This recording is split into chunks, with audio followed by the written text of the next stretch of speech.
Relato 1. El desvío hacia el olvido. La familia Martínez había planificado sus vacaciones con meses de anticipación.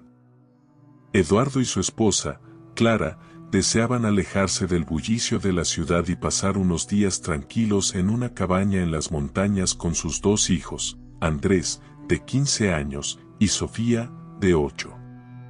La cabaña estaba en un lugar remoto, rodeada de naturaleza, y prometía un respiro del ajetreo de la vida diaria. Salieron de la ciudad temprano por la mañana, con las maletas llenas de ropa ligera, juegos de mesa y provisiones para una semana. El viaje era largo, pero las carreteras estaban despejadas y el clima era perfecto. La familia hablaba animadamente sobre lo que harían al llegar, explorar los senderos cercanos, hacer una barbacoa y pasar las tardes jugando en la chimenea. Pasaron varias horas en el coche sin contratiempos. El paisaje comenzó a cambiar a medida que se adentraban en áreas más rurales. Los árboles eran más frondosos y las montañas se alzaban majestuosamente en el horizonte. Eduardo, siempre atento al GPS, seguía las indicaciones que los llevaban por caminos cada vez más solitarios. A medida que el sol empezaba a bajar en el horizonte, el tono de la conversación dentro del coche cambió. Sofía, sentada en la parte trasera, comenzó a quedarse dormida, mientras Andrés miraba por la ventana, absorto en sus propios pensamientos. Clara, que había estado leyendo una revista, levantó la vista y notó que estaban en una carretera que no reconocía. ¿Estás seguro de que vamos bien, Eduardo?, preguntó, su voz teñida de preocupación. Sí, respondió él, sin apartar la vista de la carretera.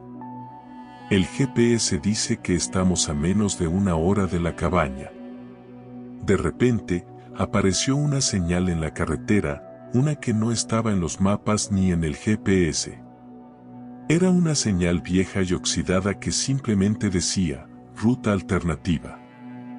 La pintura estaba casi desgastada, pero aún legible. Eduardo frunció el ceño. Esto no estaba en las indicaciones, murmuró, mientras reducía la velocidad. Quizás sea un atajo, dijo Clara. Podría ahorrarnos algo de tiempo. Eduardo dudó un momento, pero luego giró hacia la ruta alternativa. Al principio, el camino parecía perfectamente normal, aunque un poco más angosto. Los árboles a ambos lados de la carretera crecían más altos y frondosos, bloqueando parcialmente la luz del sol, que ahora estaba muy baja en el horizonte. Después de unos kilómetros, el ambiente comenzó a cambiar.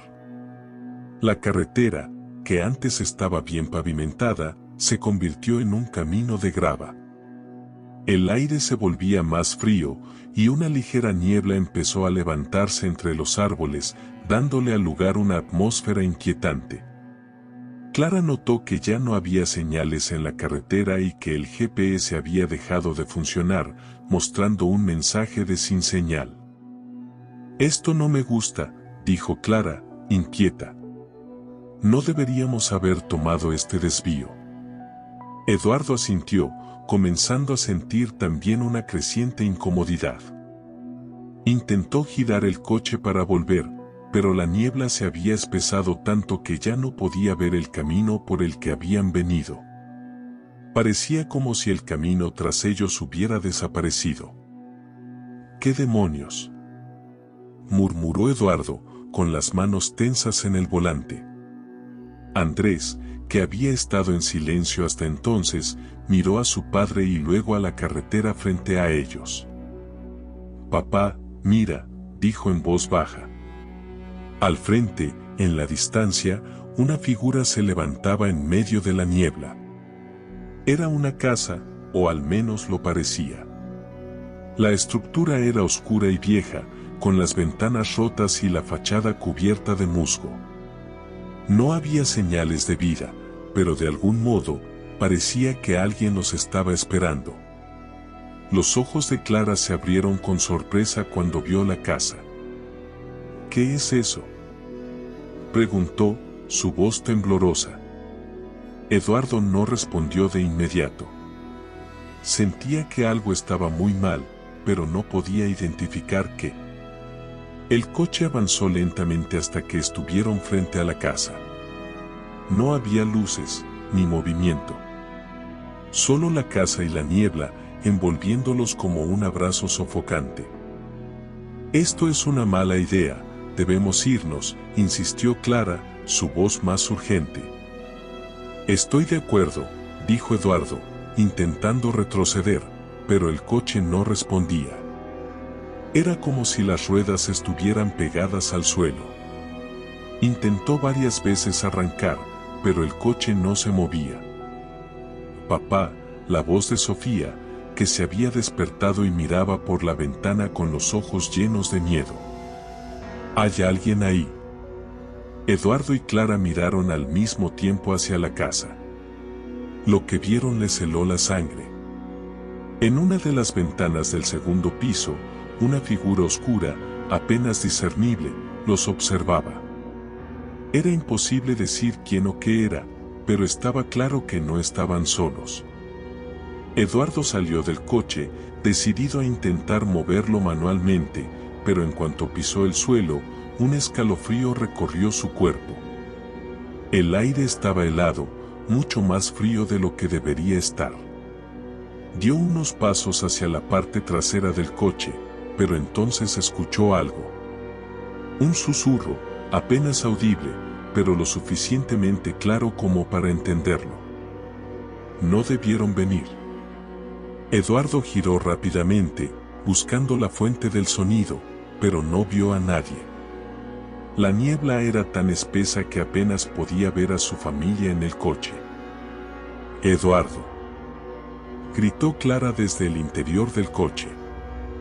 «Sube ahora». Sin dudarlo, Eduardo volvió al coche y cerró la puerta con fuerza. Miró a su esposa, y ambos sabían que algo terrible estaba ocurriendo. «¿Qué hacemos ahora?», preguntó Clara, su voz al borde del pánico. Antes de que Eduardo pudiera responder, el coche se sacudió violentamente, como si algo lo hubiera golpeado desde abajo. Los niños gritaron, y Eduardo pisó el acelerador instintivamente. Esta vez, el coche respondió, pero en lugar de retroceder, se lanzó hacia adelante, directo hacia la casa. «No», gritó Eduardo, intentando frenar, pero los frenos no respondían. El coche aceleraba por su cuenta, como si estuviera siendo arrastrado hacia la casa. Con un estruendo, el coche atravesó la puerta principal, rompiendo las viejas maderas y deteniéndose en medio de lo que parecía ser una sala de estar polvorienta. El silencio fue absoluto. Solo se escuchaba el sonido de sus respiraciones agitadas. ¿Están bien?, preguntó Eduardo, girando la cabeza para ver a sus hijos. Ambos asintieron, aunque sus ojos estaban llenos de miedo. Clara miró a su alrededor, aterrada. «Eduardo, ¿dónde estamos?». Pero antes de que pudiera responder, una risa suave y espeluznante resonó en la oscuridad de la casa. Era una risa infantil, pero estaba distorsionada, como si viniera de algo que solo imitaba la voz de un niño. Los ojos de Eduardo se fijaron en las escaleras que llevaban al segundo piso. Allí, de pie en el último escalón, estaba la figura que habían visto desde la ventana. Ahora estaba mucho más cerca, lo suficiente como para ver su rostro, el rostro de un niño, pálido, con ojos vacíos y una sonrisa torcida que no pertenecía a este mundo. «Bienvenidos», susurró la figura, y la casa se llenó de oscuridad. Relato 2, la hacienda maldita. La hacienda se alzaba a las afueras del pueblo, una sombra solitaria y desmoronada entre los campos vacíos. Hacía mucho tiempo que nadie hablaba de ella en voz alta, pero susurros y leyendas circulaban entre los jóvenes del lugar, alimentando su curiosidad. Según contaban los ancianos, la familia que había vivido allí desapareció sin dejar rastro una noche, y desde entonces, la vieja hacienda quedó vacía, abandonada a su destino. Carolina y sus amigos habían escuchado esas historias desde que eran pequeños, pero ninguno de ellos había tenido el valor de acercarse al lugar. Sin embargo, ahora que estaban en plena adolescencia, lo veían como un reto. Era verano, las noches eran largas, y la falta de aventuras los empujó a buscar algo emocionante. Carolina, siempre la más valiente y con un espíritu aventurero, sugirió una idea que, aunque al principio fue tomada como una broma, rápidamente se convirtió en un plan. «Vamos a la hacienda esta noche», dijo con una sonrisa desafiante mientras estaban sentados en el parque del pueblo, bajo las luces anaranjadas de los faroles. Sus amigos la miraron con sorpresa. Álvaro, el más práctico del grupo, frunció el ceño. «¿Estás loca? Todo el mundo sabe que esa casa está maldita», dijo, pero su tono era más de nerviosismo que de burla. «¿Maldita?», se rió Carolina. «¿De verdad crees en esas tonterías?». Álvaro miró a sus otros amigos en busca de apoyo. Marcos y Lucía se encogieron de hombros, pero sonreían. Aunque el miedo estaba allí, latente, la emoción de hacer algo prohibido era más fuerte. «Vamos, será divertido. Podemos tomar algunas fotos, contar historias de terror y demostrar que no somos unos cobardes», dijo Carolina, asegurándose de que su tono fuera desafiante. Finalmente, después de una breve discusión, todos estuvieron de acuerdo. Tomarían sus linternas, algunas cámaras y pasarían la noche explorando la hacienda abandonada. Esa noche, alrededor de las 11, el grupo se reunió en el parque, cada uno con una mochila y una linterna en mano. Las estrellas brillaban con fuerza en el cielo despejado, y el aire nocturno tenía una frescura que contrastaba con el calor del día. Caminaron juntos hacia las afueras del pueblo, siguiendo el camino de tierra que conducía a la hacienda. La casa se podía ver a lo lejos, una silueta oscura entre los campos vacíos. Las ventanas rotas y la fachada cubierta de hiedra le daban un aspecto aún más aterrador bajo la luz de la luna. Los susurros del viento en los árboles cercanos parecían palabras incomprensibles, como si el propio lugar quisiera advertirles que se alejaran. «¿Seguro que queremos hacer esto?», preguntó Lucía, su voz temblando un poco mientras se detenía a mirar la imponente estructura desde la distancia. «Ya estamos aquí», respondió Carolina, con una sonrisa, pero incluso ella sentía un nudo en el estómago. No podía negarlo, la hacienda era mucho más aterradora en persona que en sus recuerdos de infancia. Cuando llegaron a la entrada, la verja oxidada que rodeaba la propiedad crujió al ser empujada. El chirrido resonó en el aire como un grito, haciéndolos estremecer. Avanzaron por el camino de piedra, cubierto de maleza, hasta llegar a la puerta principal de la casa. «Vamos, es solo una casa vieja», dijo Álvaro, intentando sonar valiente mientras usaba su linterna para iluminar la cerradura. La puerta estaba ligeramente entreabierta, como si los estuviera esperando. La empujaron lentamente, y el sonido de las bisagras oxidadas llenó el aire. El interior de la hacienda estaba envuelto en sombras.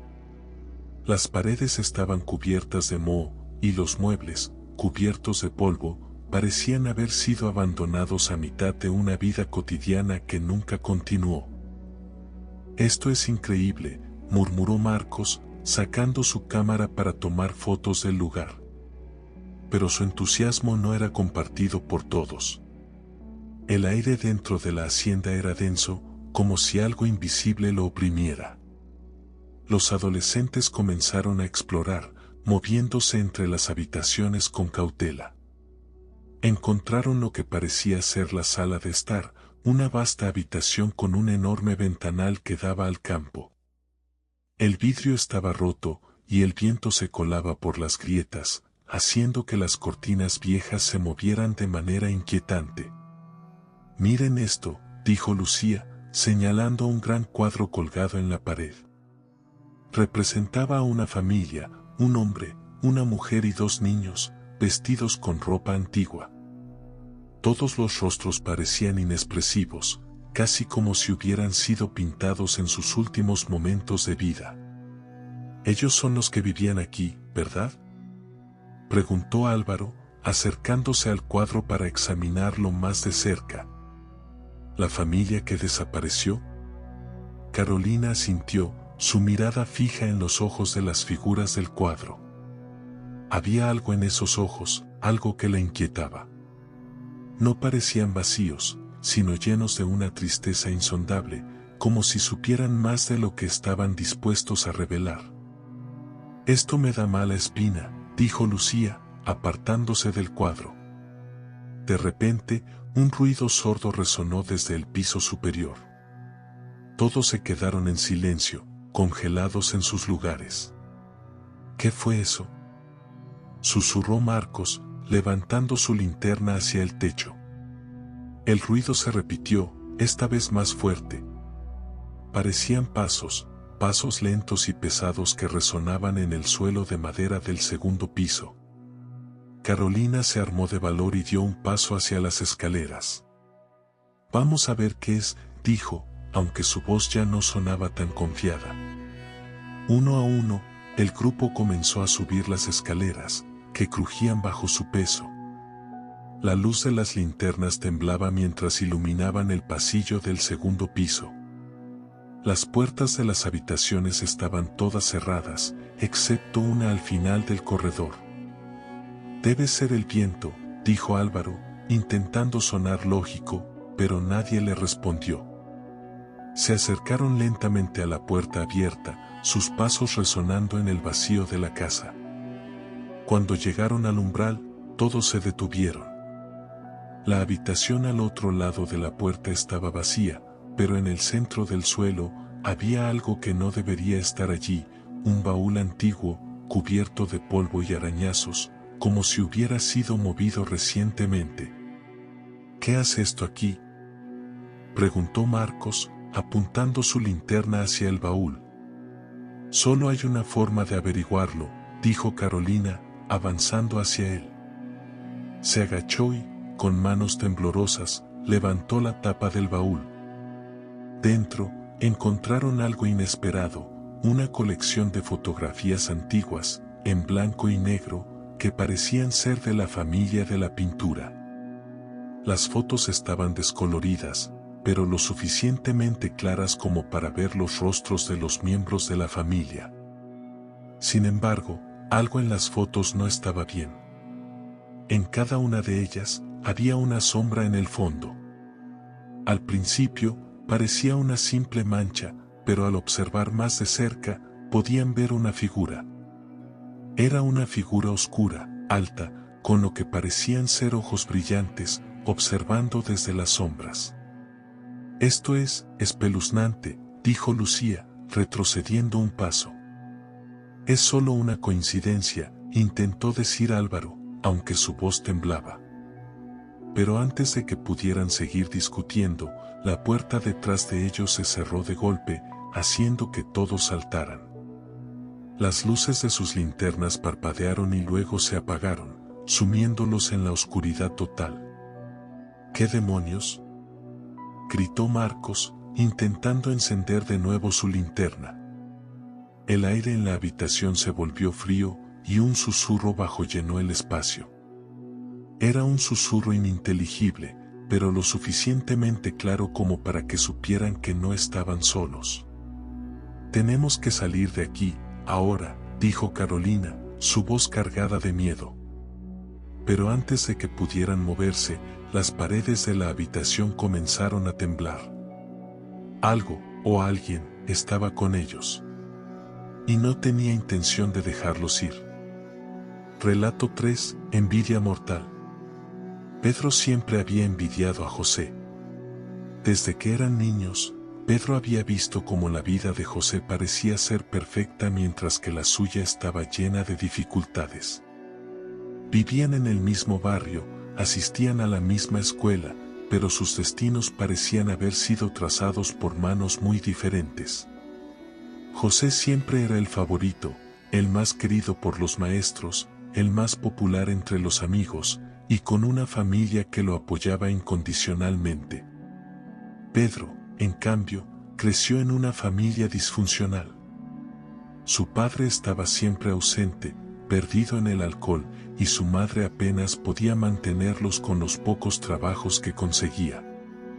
Mientras José celebraba cumpleaños llenos de regalos y alegría, Pedro apenas recibía una felicitación. Mientras José lograba buenas calificaciones y tenía amigos que lo admiraban, Pedro se hundía cada vez más en la sombra, invisibilizado por la brillantez de su compañero. Con el paso de los años, Pedro y José tomaron caminos diferentes, pero el resentimiento de Pedro hacia José nunca desapareció. De hecho, creció con el tiempo.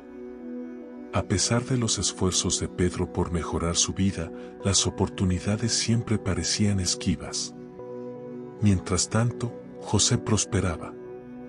Abrió un negocio propio, se casó con una mujer hermosa y se mudó a una casa grande y lujosa. Para Pedro, cada éxito de José era una puñalada más en su herida. La envidia se convirtió en una sombra que seguía a Pedro a todas partes. Lo consumía en silencio hasta que ya no pudo soportarlo más. Comenzó a idear un plan oscuro y retorcido. La idea de que José tuviera todo lo que él deseaba mientras él no tenía nada era inaceptable.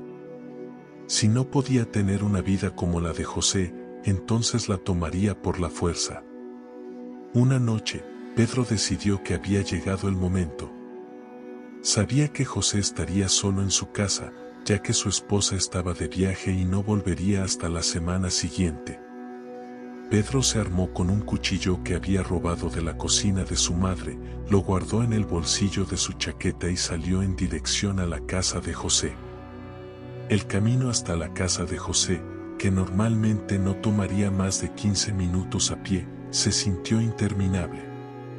Cada paso retumbaba en su mente, y aunque su corazón latía con fuerza, su determinación no flaqueaba. Sabía lo que tenía que hacer, y esa noche lo haría sin mirar atrás. Cuando llegó, la casa estaba en silencio. Las luces estaban apagadas, salvo por una lámpara en el salón que iluminaba tenuemente el interior a través de las cortinas.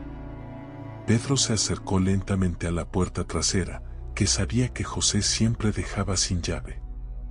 La abrió con cuidado, agradecido por el silencio que ofrecían las bisagras. Entró en la casa como una sombra, moviéndose con sigilo. El cuchillo en su bolsillo le pesaba, pero su mente estaba fija en su objetivo. Subió las escaleras, su respiración pesada en el silencio absoluto. Sabía que José estaba en el estudio, una pequeña habitación en el segundo piso donde trabajaba hasta tarde. Cuando llegó al umbral del estudio, Pedro se detuvo. Allí estaba José, sentado en su escritorio, concentrado en su computadora, ajeno a la amenaza que se cernía sobre él. Pedro sacó el cuchillo, el metal frío y afilado brillando bajo la luz tenue. Sin pensarlo más, avanzó. En un movimiento rápido y preciso, clavó el cuchillo en la espalda de José. La reacción fue inmediata. José gritó de dolor, pero Pedro cubrió su boca rápidamente, evitando que hiciera más ruido. José forcejeó, pero la sorpresa y el dolor lo debilitaban. La sangre comenzó a manchar el suelo y las manos de Pedro. «No tenías derecho», susurró Pedro mientras José se desvanecía frente a él. «Todo lo que tienes debería haber sido mío». La vida se fue de los ojos de José lentamente, hasta que su cuerpo quedó inmóvil en la silla. Pedro, con las manos temblorosas, retrocedió, observando el cadáver. La realización de lo que había hecho lo golpeó como una ola, pero no se permitió sentir remordimiento. En su mente, lo había hecho porque era necesario. No era justo que José lo tuviera todo. Después de un largo silencio, Pedro decidió continuar con su plan. No podía detenerse ahora. Se dirigió a la caja fuerte que sabía que José tenía en la habitación principal. Conocía la combinación, pues José, en su bondad ingenua, se la había confiado tiempo atrás, sin sospechar nunca que su amigo lo traicionaría de esa manera. Pedro abrió la caja fuerte y comenzó a tomar todo lo que había dentro: dinero en efectivo, joyas, documentos valiosos. Lo metió todo en una mochila que había traído consigo, tratando de no pensar en el cuerpo de José, que aún yacía en el estudio. Cuando terminó, se giró para salir, pero algo lo detuvo.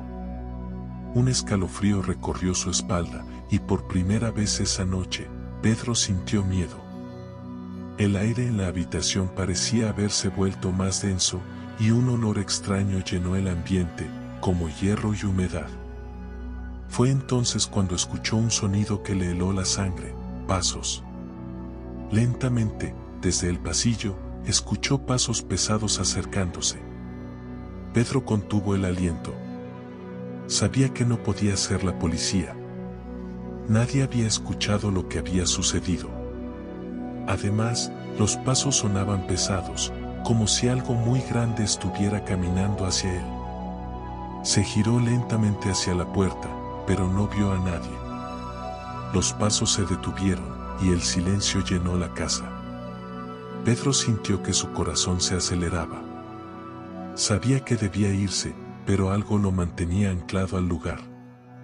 Su respiración era rápida, y el miedo comenzó a tomar control de su mente. De repente, una sombra cruzó la puerta. Pedro dio un paso atrás, pero no había nadie allí. O al menos, no debería haber nadie.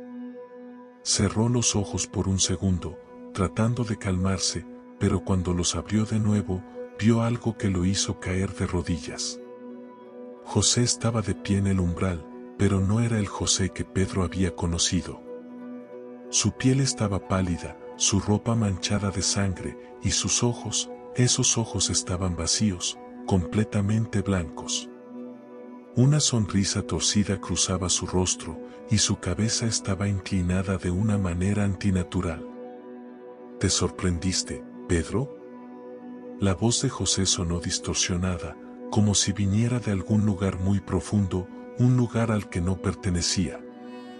Pedro intentó moverse, pero sus piernas no respondían. El miedo lo paralizaba. Observó, con horror, cómo la figura de José avanzaba hacia él, lentamente, como si disfrutara de su sufrimiento. «Creíste que podías tomar mi vida», susurró José, su voz un eco que llenaba la habitación. «Pero no puedes. ¿Nunca podrás?» Pedro intentó gritar, pero ningún sonido salió de su boca. José estaba cada vez más cerca, y el aire se volvió insoportablemente frío. La figura de José se inclinó sobre él, hasta que sus ojos vacíos quedaron a pocos centímetros de los de Pedro. «Ahora, te llevaré conmigo», dijo José, y en ese momento, el mundo de Pedro se oscureció. Cuando Pedro despertó, estaba en el suelo del estudio. Su corazón latía con fuerza, y su cuerpo estaba empapado en sudor. Se levantó con dificultad, mirando a su alrededor, pero no vio a José. El cadáver de su amigo ya no estaba allí, y la casa estaba sumida en un silencio inquietante. Confundido y aterrorizado, Pedro tomó la mochila y salió corriendo de la casa. No miró atrás ni una sola vez. El camino de regreso a su casa fue un borrón, y cuando llegó, cerró la puerta con fuerza, respirando con dificultad. Pero su pesadilla no había terminado.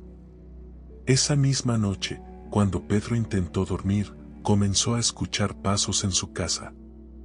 Eran lentos, pesados, exactamente como los que había escuchado antes. Sabía que era José. Sabía que no lo dejaría en paz. Los días siguientes fueron un infierno. Cada vez que Pedro cerraba los ojos, veía la figura de José observándolo, siempre en la distancia, siempre acercándose. Los pasos en su casa se volvían más frecuentes y cada vez más ruidosos. Pedro ya no podía dormir y la culpa lo consumía lentamente. Finalmente, una noche, Pedro no pudo soportarlo más.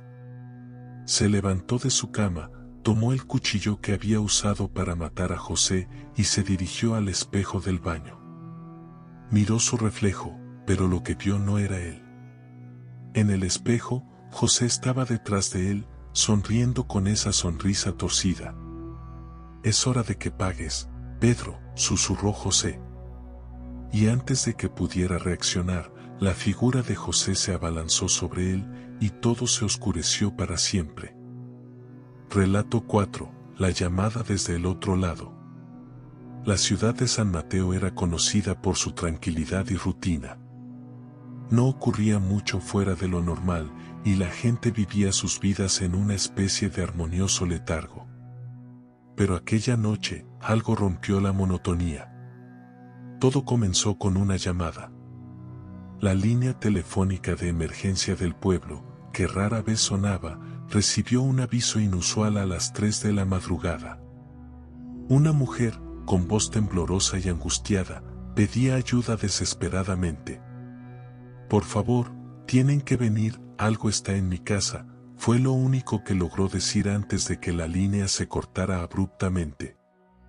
El operador intentó devolver la llamada, pero la línea estaba muerta. Sin embargo, la dirección se registró automáticamente en el sistema. Era la casa de Carmen, una mujer viuda que vivía sola en las afueras del pueblo. A pesar de la hora, el jefe de policía, Jorge, decidió ir a investigar personalmente. San Mateo era un lugar donde no pasaba mucho, y cualquier evento extraño llamaba la atención. Jorge conocía a Carmen desde hacía años. Ella había perdido a su esposo en un accidente automovilístico hacía una década, y desde entonces, había vivido sola en la antigua casa que ambos compartían. La casa estaba alejada de la ciudad, cerca del bosque, y aunque Carmen rara vez salía, siempre se mostraba amable y tranquila cuando la veían en el pueblo. Esa noche, el aire estaba extrañamente denso, y el silencio en las calles era más profundo de lo normal. Jorge conducía por la carretera que llevaba a la casa de Carmen, sintiendo una leve inquietud en el estómago. No sabía por qué, pero algo en la voz de la mujer durante la llamada lo había perturbado profundamente. Llegó a la casa en cuestión de minutos, deteniéndose frente a la verja oxidada. Las luces estaban apagadas, y la casa parecía completamente desierta. El jefe de policía bajó del coche, encendió su linterna y avanzó hacia la puerta. Golpeó varias veces, pero no obtuvo respuesta. A medida que la linterna iluminaba la entrada y parte de la fachada, notó que la puerta estaba entreabierta, lo que no era común en Carmen. Respiró hondo y, empujando la puerta con suavidad, entró en la casa. El interior estaba en completo desorden. Los muebles estaban volcados, y el suelo estaba cubierto de papeles y objetos rotos. Jorge sintió que algo no andaba bien. Había una sensación en el aire, como si algo estuviera observándolo desde las sombras. Llamó varias veces a Carmen, pero la única respuesta fue el eco de su propia voz. Decidió avanzar hacia la sala, donde vio algo que lo dejó paralizado por un momento. En el suelo, junto a una mesa volcada, había una foto de Carmen y su esposo, enmarcada y rota en 1000 pedazos. Jorge la recogió y la observó por unos segundos. Recordaba aquel accidente como si hubiera sido ayer. Carmen había perdido a su esposo en una curva peligrosa del bosque y desde entonces había caído en una tristeza que nunca la dejó del todo. Mientras inspeccionaba el lugar, una corriente de aire frío lo hizo girarse de golpe. Las ventanas estaban cerradas, pero el aire gélido seguía presente.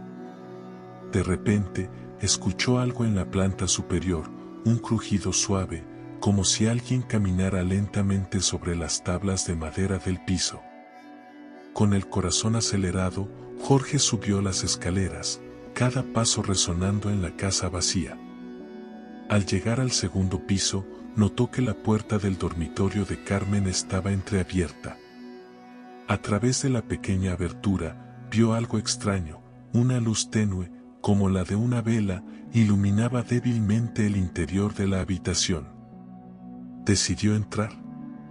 El dormitorio estaba igual de desordenado que el resto de la casa, pero lo que capturó su atención fue el teléfono que estaba en la cama, desconectado. Junto a él, una vela casi extinguida lanzaba una luz oscilante, proyectando sombras en las paredes. Lo más perturbador fue el aire pesado que parecía envolver todo el espacio, como si una presencia invisible estuviera allí. Justo en ese momento, la vela se apagó de golpe, y la habitación quedó sumida en una oscuridad sofocante. Jorge encendió su linterna de inmediato, apuntando a todos lados, tratando de encontrar a Carmen. Pero la habitación estaba vacía. De repente, sintió una presencia detrás de él. Un escalofrío recorrió su espalda. Lentamente, se dio la vuelta, y lo que vio lo dejó sin aliento. En la esquina de la habitación, casi oculta por las sombras, estaba una figura alta y delgada. No era Carmen, pero tampoco era algo que Jorge hubiera visto antes. Parecía humana, pero su piel era pálida, translúcida, y sus ojos no tenían vida. Jorge retrocedió, sintiendo el terror apoderarse de él. La figura no se movió, pero sus labios comenzaron a abrirse lentamente, como si estuviera a punto de decir algo. Sin embargo, ningún sonido salió de su boca. En lugar de eso, una corriente de aire frío lo rodeó de nuevo, y la figura simplemente desapareció, como si nunca hubiera estado allí. El jefe de policía salió de la habitación, su mente corriendo a 1000 por hora. Tenía que encontrar a Carmen, tenía que entender qué estaba pasando. Mientras bajaba las escaleras apresuradamente, escuchó un sonido que lo hizo detenerse en seco, una risa. No era una risa alegre, sino una risa distorsionada, casi infantil, pero con un tono macabro. Jorge giró sobre sus talones, buscando el origen del sonido, pero no vio nada. Decidió salir de la casa, sintiendo que el lugar entero estaba impregnado de una maldad que no podía explicar. Pero justo cuando llegó a la puerta principal, algo lo detuvo, una llamada desde el interior de la casa. El teléfono, que había estado desconectado, sonaba. Dudó por un momento, pero finalmente regresó al dormitorio. El teléfono seguía sonando, un tono insistente que lo ponía nervioso. Lo levantó lentamente y se lo llevó al oído. «Hola», murmuró con la voz temblorosa. Del otro lado, solo escuchó silencio. Un silencio profundo, que parecía succionar toda la energía del lugar. Estaba a punto de colgar cuando, de repente, una voz baja, susurrante, habló. «¿Por qué regresaste?» Jorge sintió que su corazón se detenía por un momento. La voz era tenue, pero no era la de Carmen. Sonaba como si viniera de otro lugar. De repente, un dolor agudo atravesó su cabeza, obligándolo a soltar el teléfono. Todo a su alrededor parecía distorsionarse, como si el mundo entero se estuviera desmoronando. Se tambaleó, tratando de mantenerse en pie, mientras las paredes parecían acercarse lentamente, como si la casa misma lo estuviera atrapando. La risa infantil volvió a resonar en sus oídos, esta vez más fuerte, más clara, rodeándolo por completo. Corrió hacia la salida, pero las puertas no se abrían. Estaba atrapado. La casa no lo dejaba ir. Fue entonces cuando comprendió lo que realmente había ocurrido allí. Carmen no había llamado para pedir ayuda, no había sido ella. Algo la había llamado desde el otro lado. Algo que no era humano. Mientras luchaba por encontrar una salida, escuchó de nuevo la voz desde el teléfono. Esta vez, más clara. Ella está con nosotros ahora. Y tú serás el siguiente. En ese momento, Jorge vio algo en el reflejo del espejo en la sala. ¿Era Carmen? Estaba de pie detrás de él, con los ojos vacíos y su rostro distorsionado en una expresión de horror eterno. No era la mujer que él había conocido. Ahora era una sombra de lo que una vez fue, atrapada en algún lugar entre la vida y la muerte. La última cosa que Jorge sintió antes de que todo se oscureciera fue un frío intenso apoderándose de su cuerpo. La risa infantil llenaba sus oídos, y la casa, que antes parecía desierta, ahora lo envolvía por completo, devorando su existencia. A la mañana siguiente, cuando los vecinos pasaron por la casa de Carmen, la encontraron exactamente igual que siempre. No había señales de Jorge, ni de ningún disturbio. La casa, envuelta en un silencio sepulcral, parecía estar en paz. Pero aquellos que se acercaban lo suficiente podían sentirlo, una presencia fría, inhumana, que observaba desde las sombras. Y aunque nadie más volvió a recibir una llamada desde aquella casa, todos sabían que algo oscuro se había apoderado de ella. Una maldad que no necesitaba ser vista para ser sentida. No olvides suscribirte a mi canal para más contenido emocionante. Si te gustan las historias de terror, misterios oscuros y aventuras escalofriantes, este es el lugar para ti. Activa la campanita para no perderte ningún episodio y únete a la comunidad que se atreve a explorar lo desconocido. Nos vemos en el próximo video.